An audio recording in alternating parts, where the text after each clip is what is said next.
Deuxième partie du chapitre 1, le système nerveux, la sensibilité consciente. الجزء الثاني من الملف الأول الجهاز العصبي الحساسية الشعورية. Comme résumé de la première partie, l'organisation du système nerveux. Le système nerveux est formé de deux parties. Le système nerveux central et le système nerveux périphérique. Un système nerveux central formé par l'encéphale et la moelle épinière. Système nerveux périphérique formé par des nerfs rachidiens reliés à la moelle épinière et des nerfs crâniens reliés à l'encéphale. Le système nerveux central formé de l'encéphale et de la moelle épinière. L'encéphale est formé de trois parties: le cerveau, le cervelet, les bulbes rachidiens. Le cerveau est formé par quatre lobes: le lobe occipital, temporal, frontal et le lobe pariétal. C'est comme deuxième partie, donc on va voir les centres nerveux et les activités nerveuses. Les centres nerveux du système nerveux sont de deux types, l'encéphale et la moelle épinière. Donc, les activités nerveuses qu'on va traiter sont la sensibilité consciente, la motricité volontaire et la motricité involontaire. Cette partie va s'intéresser à la sensibilité consciente. Donc la sensibilité consciente et diverses stimulations de l'environnement sont perçues par les différents organes de sens qui nous renseignent sur tout ce qui nous entoure. Donc, comment nos organes de sens captent les informations à partir de notre environnement? Comment ces informations sont-elles transmises au cerveau pour être traitées et analysées? جسم الإنسان يستقبل مختلف المعلومات من محيطه بواسطة أعضاء الحس أو الحواس التي تزودنا بمعلومات حول المحيط الخارجي. كيف تلتقط أعضاء الحس هذه المعلومات وكيف تصل هذه المعلومات إلى المخ أو إلى الدماغ. Donc, comment l'organisme capte-t-il les informations de notre environnement? Donc, les organes de sens et la nature des stimuli. أعضاء الحس وطبيعة الإهاجة. Donc, on a 5 organes de sens donc, et 5 sensibilités conscientes et différents types de stimuli. Le toucher, dont l'organe responsable c'est la peau, donc il est stimulé par la pression, le chaud, le froid et la douleur. Lui, dont l'organe responsable c'est l'oreille, il reçoit les vibrations sonores, c'est-à-dire les sons. La vue, l'organe c'est l'œil, il reçoit les excitations par la lumière. Donc le goût, l'organe c'est la langue, donc il reçoit les saveurs, soit salées, sucrées ou amères.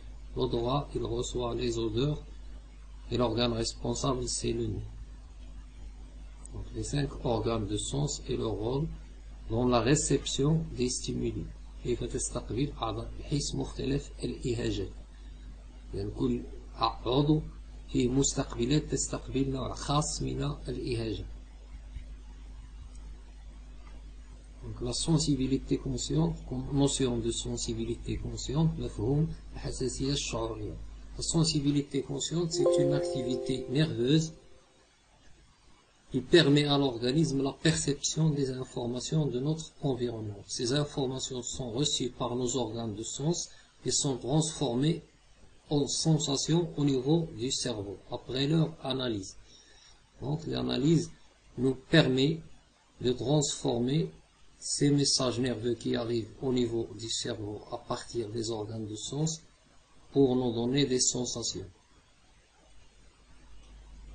الحساسية الشعورية عبارة عن نشاط عصبي عن طريق استقبال المعلومات بواسطة أعضاء الحس من محيطنا الخارجي. هذه المعلومات تصل إلى المخ ويتم تحليلها وتأويلها وترجمتها إلى أحاسيس.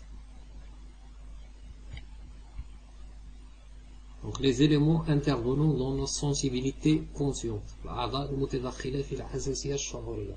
Comme exemple de sensibilité consciente, on va commencer par la vision, donc le rôle de l'œil. دور العين في حساسية الإبصار. L'œil est formé par 3 membranes. La membrane externe, c'est la sclérotique.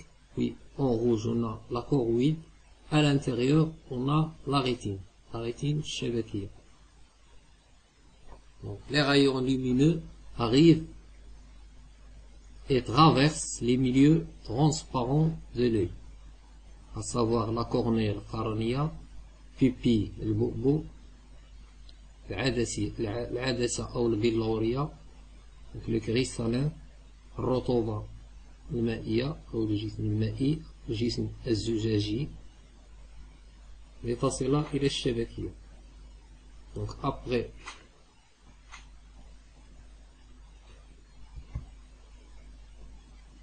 ces rayons lumineux traversent les milieux transparents de l'œil pour arriver sur la rétine. Au niveau de la rétine, on a formation d'une image inversée de l'objet regardé. Donc l'objet qu'on regarde arrive sur la rétine sous forme d'image inversée à travers des rayons lumineux. Donc les rayons lumineux traversent les milieux transparents de l'œil. Au cours de ce trajet, les rayons vont converger et former une image inversée sur la rétine. Qu'est-ce qui se passe au niveau de la rétine après l'arrivée de ces rayons lumineux?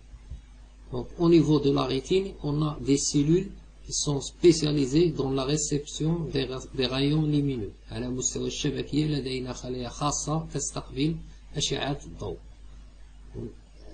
On a deux types de cellules, des cônes et des bâtonnets. Donc les cônes sensibles à la lumière et les couleurs. Et les bâtonnets nous indiquent la forme des objets regardés et en blanc et noir. إذن على مستوى الشبكية هذه المستقبلات الحسية تستقبل الأشعة الضوئية. لدينا نوعان من الخلايا المستقبلة للضوء، الخلايا ذات عصية تبين الشكل بالأبيض والأسود، خلايا ذات مخروط متخصصة في الألوان. Donc la rétine comporte deux types de cellules sensibles à la lumière ou récepteurs, ou aussi appelés photorécepteurs. Ils reçoivent les rayons lumineux. Les cônes et les bâtonnets. L'absorption de la lumière par ces récepteurs déclenche la naissance d'un message nerveux appelé un flux nerveux.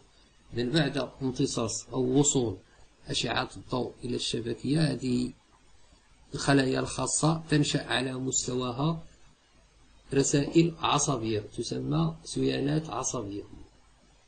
Donc les photorécepteurs convertissent la stimulation lumineuse de la rétine en un message nerveux codé de nature électrique dont la fréquence varie selon l'intensité de l'excitation. الخلايا المستقبلة للضوء إذن تحول الإهاجة الضوئية على مستوى الشبكية إلى رسالة عصبية مرموزة ذات طبيعة كهربائية. تختلف طبيعتها حسب شدة الإهاجة. إذن هذه الخلايا كل خلية عصبية، كل خلية مستقبلة للضوء مرتبطة بليف عصبي. مجموع هذه الألياف سيكون العصب البصري. إذن توجد خلايا على مستوى الشبكية، كل خلية مرتبطة بليف عصبي، تتجمع الألياف العصبية لتكون عصب بصري. Pour connaître le devenir du message nerveux après sa naissance, qui est produit par une excitation lumineuse, on réalise les expériences suivantes, qui sont résumées par les schémas suivants. Donc, enregistrement de l'activité du nerf optique. نقوم بتسجيل نشاط العصب البصري خلال 3 تجارب. التجربة الأولى la première expérience، شخص معصوب العينين، personne avec des yeux bandés. التجربة الثانية personne avec yeux ouverts، لأن شخص ينظر إلى شيء محدد. un mammifère yeux ouverts من nerf optique sectionné، لأن حيوان ثديي عينان مفتوحتان تستقبل الضوء لكن تم قطع العصب البصري. Donc qu'est-ce qu'on remarque au niveau de l'oscilloscope? Donc un trait horizontal nous indique une inactivité du nerf optique. Des traits verticaux nous indiquent qu'il y a une activité au niveau du nerf optique. Donc, pour la première expérience, on a une inactivité. Pourquoi? Parce que le nerf optique, il est sain, mais les yeux sont bondés. Donc, on n'a pas un message nerveux qui va naître au niveau de la rétine, parce que les rayons lumineux n'arrivent pas au niveau de la rétine. Donc, pour la deuxième personne, on a une activité du nerf optique de nature électrique. Pourquoi? Parce que l'œil est ouvert. Donc, on a naissance d'un message nerveux qui traverse le nerf optique.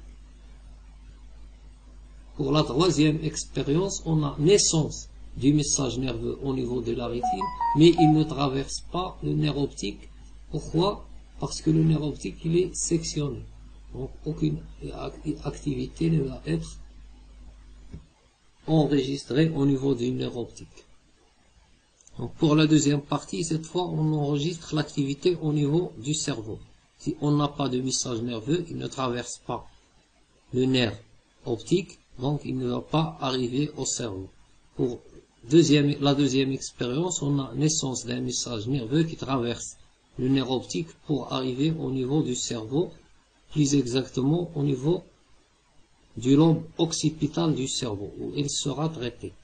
Pour la troisième expérience, donc on a une inactivité, donc un nerf sectionné, le message nerveux ne va pas passer vers le cerveau.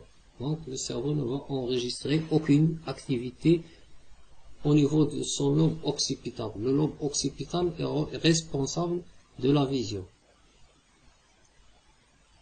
Donc on passe à l'interprétation. Donc les récepteurs de la rétine sont reliés à des fibres nerveuses qui se ramifient pour former le nerf optique contenant plus d'1 million de fibres. Donc après naissance du message nerveux au niveau de la rétine, il traverse le nerf. Pourquoi? Parce que chaque cellule ou photorécepteur est relié à une fibre nerveuse. Ces fibres nerveuses vont former le nerf optique qui va conduire l'influx nerveux vers le cerveau, plus exactement vers le lobe occipital responsable de la vision. إذن على مستوى الشبكية بعد نشوء السيالة العصبية أو الرسالة العصبية المرموزة ذات طبيعة كهربائية تنقل عبر العصب البصري نحو الفص القفوي للمخ حيث تتم معالجتها وترجمتها.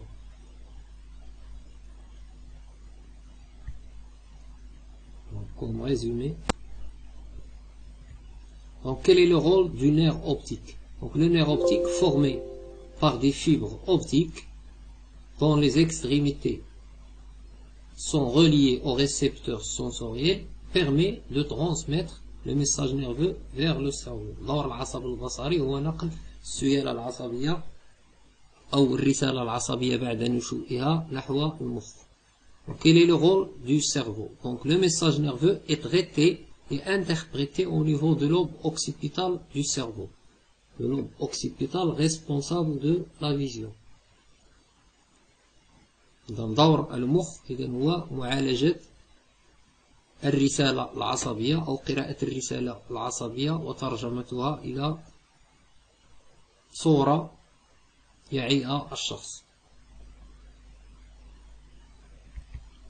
Donc comme bilan pour la sensibilité de la vision. Donc après une excitation au stimulus par la lumière, donc l'œil qui contient des récepteurs sensoriels, on a naissance du message nerveux sensitif. Donc ce message va être transporté ou conduit par le nerf optique qui est un conducteur sensitif formé par des fibres sensitives, conduit l'influx nerveux sensitif vers le cerveau. Au niveau du cerveau, qui est un centre nerveux, markaz asabi, cette information ou ce message nerveux sensitif est analysé et interprété. Donc c'est l'interprétation du message nerveux comme rôle du cerveau. Donc comme on remarque, qu'est-ce qu'un récepteur sensoriel? C'est une structure spécialisée permettant la transformation d'un stimulus, qu'il soit auditif, gustatif, olfactif, tactile ou visuel, en message nerveux. ما هي المستقبلات الحسية؟ عبارة عن بنيات متخصصة تمكن من تحويل الإهاجات سواء كانت ضوئية أو ذوقية يعني الذوق أو عن طريق الشم يعني الروائح أو عن طريق اللمس أو عن طريق أشعة ضوئية إلى رسالات عصبية. Le message nerveux sensitif. الرسالة العصبية الحسية c'est un message nerveux qui naît dans un organe sensoriel et qui se propage le long d'un nerf jusqu'au cerveau. Donc l'influx nerveux sensitif est un influx nerveux centripète des organes du sens vers le centre nerveux. السيالة العصبية الحسية سيالة مركزية تتجه نحو المراكز العصبية. Donc comme deuxième sensibilité, il y a le même principe que la première, c'est la sensibilité générale le toucher. الحساسية اللمس أو الحساسية العامة. Donc la peau est formée de trois parties, l'épiderme, le derme, en bas on a l'hypoderme. Donc la peau, comme l'œil, contient des récepteurs sensoriels, mais d'un autre type. Ce sont des corpuscules qui sont spécialisés soit dans la pression, la chaleur, le froid, la douleur. Donc la coupe au niveau de la peau nous montre la présence de récepteurs. Comme exemple ici on a les corpuscules de Messner et de Pacini. Donc au niveau de la peau de l'homme on a plusieurs types de récepteurs sensoriels qui sont eux aussi reliés aux extrémités des fibres nerveuses. على مستوى جلد الإنسان لدينا مستقبلات حسية هي كذلك مرتبطة بالألياف العصبية الحسية. On a plusieurs types comme les corpuscules de Ruffini, corpuscules de Gross, corpuscules de Messner et de Pacini qui reçoivent des excitations. Donc l'excitation de ces récepteurs sensoriels provoque la naissance d'un message nerveux sensitif qui se propage dans les fibres nerveuses sensitives pour arriver au cerveau, où elles vont être analysées et traitées. Donc l'excitation إهاجة المستقبلات الحسية للجلد تؤدي إلى نشوء رسالة عصبية حسية التي ستتجه عبر الألياف العصبية الحسية نحو المخ حيث ستتم معالجتها. Donc rôle du cerveau dans la sensibilité consciente, plus exactement la localisation des différentes aires sensorielles au niveau du cerveau. Donc les techniques modernes d'imagerie cérébrale fournissent des images qui traduisent le degré d'activité de différentes zones du cerveau dans différentes situations. Donc, pour détecter l'activité au niveau du cerveau, on mesure le débit sanguin qui va augmenter en fonction de l'activité. Plus l'activité augmente, plus le débit sanguin augmente. نقوم بقياس الصبيب الدموي على مستوى المخ لتعرف نشاط مختلف مناطق المخ. لتعرف المنطقة النشيطة نقوم بقياس الصبيب الدموي في هذه المنطقة. Donc les différentes expériences donc nous indiquent que au niveau du cerveau, au niveau des 4 lobes des cerveaux, on a 5 aires sensorielles. Donc les différentes aires sensorielles du cerveau. Donc on a l'aire de sensibilité générale au niveau du lobe pariétal. باحة الحساسية العامة أو باحة السمع هما l'aire visuelle باحة الإبصار, l'aire olfactive باحة الشم, l'aire gustative باحة الذوق. Donc le schéma montre la localisation des différentes aires sensorielles au niveau du cerveau. Donc le cortex cérébral est constitué de plusieurs zones spécialisées dans la réception et l'interprétation de l'influx nerveux appelé des aires sensorielles. القشرة المخية تحتوي على مجموعة من المناطق متخصصة في استقبال ومعالجة السيالات العصبية تسمى الباحات الحسية. Donc l'aire olfactif, l'aire gustatif, l'aire de sensibilité générale, l'aire auditif et l'aire visuelle. Donc comme bilan, donc le principe pour tous les organes de sens et toutes les sensibilités. Donc lors d'une activité nerveuse sensorielle, il y a intervention des éléments suivants. Les récepteurs sensoriels qu'on retrouve au niveau des organes de sens. leur rôle c'est de recevoir les stimulations et les transformer en un flux nerveux sensitif. Puis le nerf sensitif ou les fibres sensitives, leur rôle c'est de conduire cet influx nerveux vers le cerveau, vers l'aire spécialisée. Le cerveau reçoit et interprète l'influx nerveux sensitif au niveau des aires sensorielles. دور المخ هو استقبال ومعالجة السيالات العصبية الحسية على مستوى الباحات الحسية. Donc l'organe de sens il contient des récepteurs sensoriels, quel que soit l'organe. Donc ce qui change, c'est le type de stimulus, طبيعة الإهاجة أو نوع الإهاجة ونوع المستقبلات التي تستقبل هذه الإهاجة.